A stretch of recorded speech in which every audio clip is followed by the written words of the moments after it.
एक बार जोरदार नारा लगाएंगे, इंकलाब, इंकलाब, आम आदमी, आम आदमी।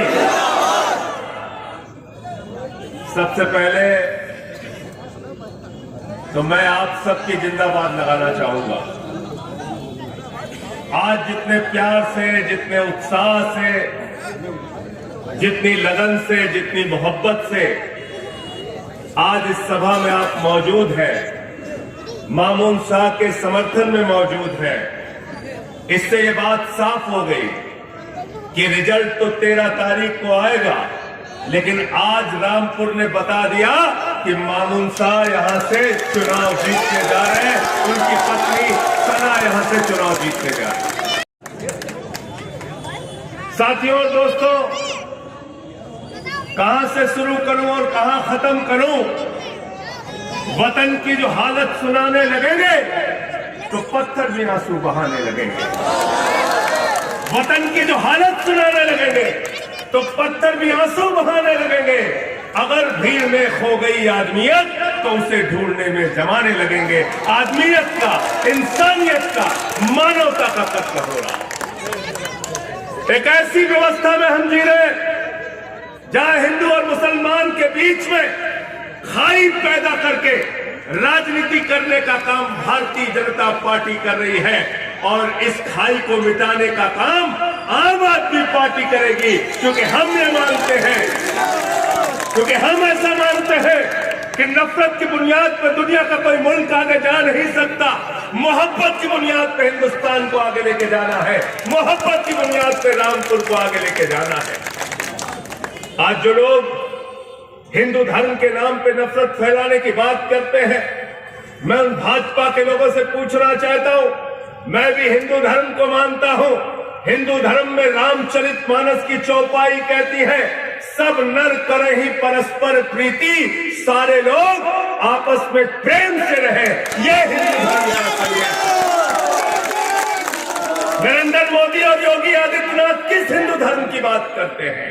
हिंदू धर्म कहता है वसुधैव कुटुंबकम, पूरा विश्व हमारा परिवार है। हिंदू भी हमारा परिवार, मुसलमान भी हमारा परिवार, सिख भी हमारा परिवार, ईसाई भी हमारा परिवार, यह हिंदू धर्म कहता है। और अगर हम इस्लाम की बात करें तो अल्लाह का नाम क्या है? रब का नाम क्या है? रब्बुल आलमीन, पूरे आलम का रब, पूरे दुनिया का रब।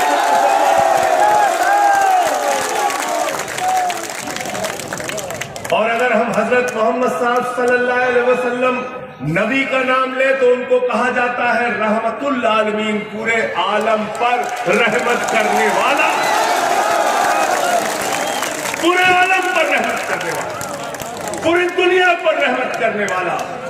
तो न तो इस्लाम नफरत की बात करता है, न हिंदू धर्म नफरत की बात करता है, न सिख धर्म नफरत की बात करता है, न ईसाई धर्म नफरत की बात करता है। अगर नफरत की बात कोई करता है तो नरेंद्र मोदी और योगी आदित्यनाथ करता है।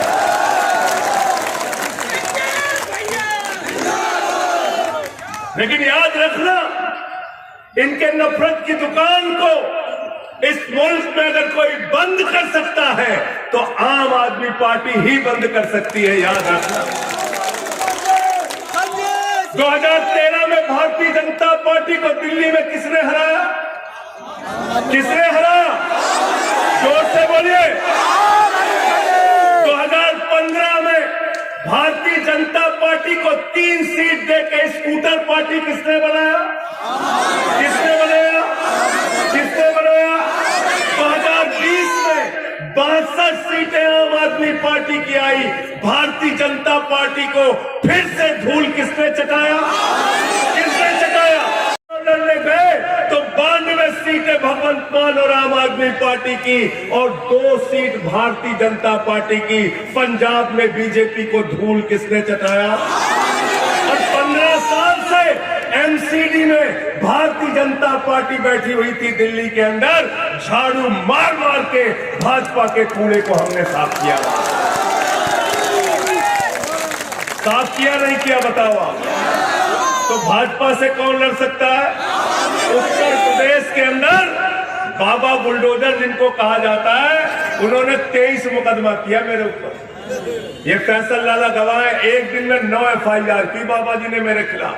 मैंने कहा बाबा जी 9 नहीं 900 मुकदमे करो, लेकिन तुम्हारी जुल्म और जाति के खिलाफ लड़ता रहूंगा।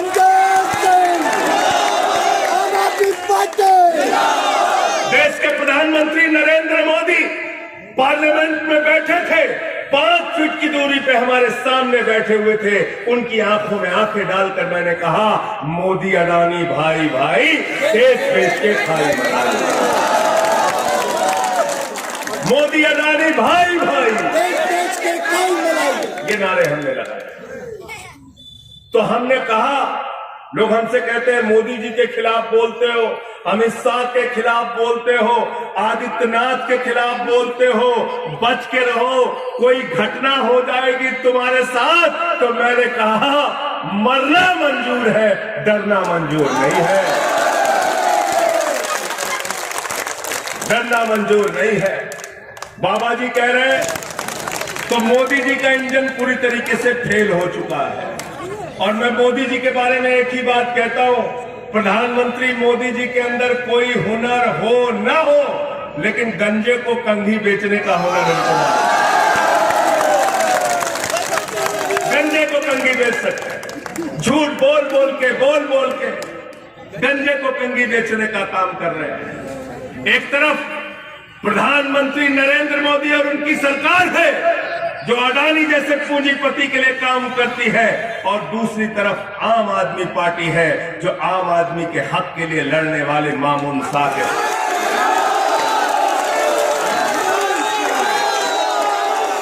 मैं जब यहां आ रहा था तो रास्ते में फैसल लाला से इनकी कहानियां सुन रहा था, और यकीन मानिए मेरा दिल भावुक हो गया, क्योंकि 16 साल मैंने फुटपाथ के लोगों की राजनीति की है। मैं जानता हूं गरीब आदमी के लिए लड़ना कितनी तकलीफ की बात होती है, कितनी मुश्किल की बात है। आज ये चुनाव में खड़े हैं आपकी मोहब्बत के दम पे, आज ये चुनाव में खड़े हैं आपकी एकता के दम पे, आज ये चुनाव में खड़े हैं तो इनको चंदा भी आप दे रहे हैं। पिछले 30 साल से, अरे कुछ लोगों को आपने 40 साल का राज दिया, किसी को 50 साल का राज दिया, कभी कांग्रेस को जिताया, कभी बीजेपी को जिताया, कभी सपा को जिताया, कभी बसपा को जिताया। इस बार राजनीति की गंदगी को साफ करने के लिए झाड़ू चला दो, झाड़ू चला दो, झाड़ू, क्योंकि सारे इंजन फेल हो चुके हैं। बाबा जी के इंजन में क्या हुआ? हाथरस का कांड हुआ, उन्नाव का कांड हुआ, बाबा जी के इंजन में उमेश पाल का कांड हुआ, अतीक का कांड हुआ, बाबा जी के इंजन में लखीमपुर के अंदर मंत्री के बेटे ने 5 किसानों को कुचलकर मार दिया। बाबा योगी आदित्यनाथ की सरकार ने 26,000 सरकारी स्कूलों को बंद करने का काम किया। सरकारी स्कूलों में नमक रोटी खाने को मिलती है। बाबा योगी आदित्यनाथ का भी इंजन पूरी तरीके से फेल हो चुका है। तो दोनों engine fail. House tax half होगा, वाटर टैक्स माफ होगा, और हर 43 वार्ड के अंदर मोहल्ला क्लिनिक बनाया जाएगा, जहां पर जांच फ्री, दवा फ्री, अल्ट्रासाउंड फ्री, ये काम हम करके दिखाएंगे। तो आपने सबको मौका दिया है, और एक वादा आपसे करके जा रहा हूं, एक वादा आपसे करके जा रहा हूं। 10 सांसद है हमारे, और हमारे राज्यसभा के सांसद अपनी सांसद निधि का 20 लाख रुपए किसी भी दूसरे राज्य में दे सकते हैं। जिस दिन सना यहां से चेयरमैन बनेंगी, 20 लाख रुपए की वो साल भर की सांसद निधि पहला आपके क्षेत्र में काम कराने के लिए हम अपने सांसद आपका कोई काम रुकने नहीं पाएगा। रामपुर के इतने, ये बताओ काम की चीज है कि नहीं है? काम की चीज है ना? घर की सफाई करनी हो तो क्या चाहिए? हाथ उठा के बताइए पीछे तक। घर की सफाई करनी हो तो क्या चाहिए? मोहल्ले की सफाई करनी हो तो क्या चाहिए? रामपुर की सफाई करनी हो तो क्या चाहिए? उत्तर प्रदेश की सफाई करनी हो तो क्या चाहिए? देश की सफाई करनी हो तो क्या चाहिए? और किसी के दिमाग का भूत उतारना हो तो क्या चाहिए? क्या चाहिए? क्या चाहिए? हमारे यहाँ सुल्तानपुर में जब किसी को भूत सवार हो जाता है तो 4 लोग उसका टांग पकड़ के लेके जाते हैं ओझा के पास। ओझा उसको मार झाड़ू उसका भूत उतार देता है। तो भारतीय जनता पार्टी के सत्ता के दिमाग पर जो भूत सवार है वो भूत झाड़ू मार मार के उतारने का काम करता है। और एक बात मैं आपको बता दूं, मैं व्यक्तिगत कमेंट नहीं करता किसी पे। मोदी योगी से लड़ाई है, राजनीति की अलग बात है, लेकिन कभी भी व्यक्तिगत किसी के जीवन के ऊपर सवाल उठाना ये राजनीति में बहुत बड़ा अपराध है। मुझे बहुत अफसोस हुआ कि रमजान के पवित्र महीने में जो शादी आपकी दुआओं से हुई, ऊपर वाले की रहमत से हुई, उस शादी के बारे में जो लोग कमेंट कर रहे हैं, अपमान कर रहे हैं सना का, अपमान कर रहे हैं मामून का, वो आप सब जो गवाह बने थे उस शादी का, उसका भी अपमान कर रहे हैं। अपने वोट की ताकत से उनका हिसाब कर लेना। सूद समेत हिसाब करोगे कि नहीं करोगे बताओ? सूद समेत हिसाब करना है ना? करना है कि नहीं करना है? सूद समेत हिसाब कर देना। आज इतनी भारी संख्या में आप लोगों ने यहां पर इकट्ठा होके ये साबित कर दिया कि सिर्फ राजनीति अमीरों के बस का ही काम नहीं है। गरीब आदमी का बेटा, आम इंसान का बेटा भी राजनीति में आपके दम पर आगे जा सकता है और उसको कोई नहीं हरा सकता। दादागिरी के दम पे दबाने की कोई कोशिश नहीं कर सकता। साथियों और दोस्तों, अंत में एक ही बात कह के अपनी बात को खत्म करूंगा कि 4 तारीख को जब अपना वोट देने के लिए जाना तो अपने बेटे का चेहरा देख के जाना। अपने बेटे का चेहरा देख के जाना। उत्तर प्रदेश में जो सरकारी स्कूलों की दुर्दशा है उसको देख के जाना। घर में अगर एक सिलेंडर पड़ा होगा तो उसको देख के जाना कि वो सिलेंडर 1150 रुपए का हो गया। कोई मोटरसाइकिल है तो उसको भी देख के जाना कि तेल का दाम 100 के पार हो गया। घर में कोई नौजवान है तो उसकी बेरोजगारी को भी देख के जाना। कोई किसान है तो याद कर लेना उसको फसल का दाम नहीं मिला। 750 किसान शहीद हो गए। याद कर लेना केजरीवाल के सरकारी स्कूल को, मोहल्ला क्लिनिक को, दिल्ली में आम आदमी पार्टी के काम को और मामून शाह की खिदमत को, इनके सेवा को, इन्होंने अपने शरीर का खून आपके लिए दान किया है। इनकी सेवा को याद कर लेना।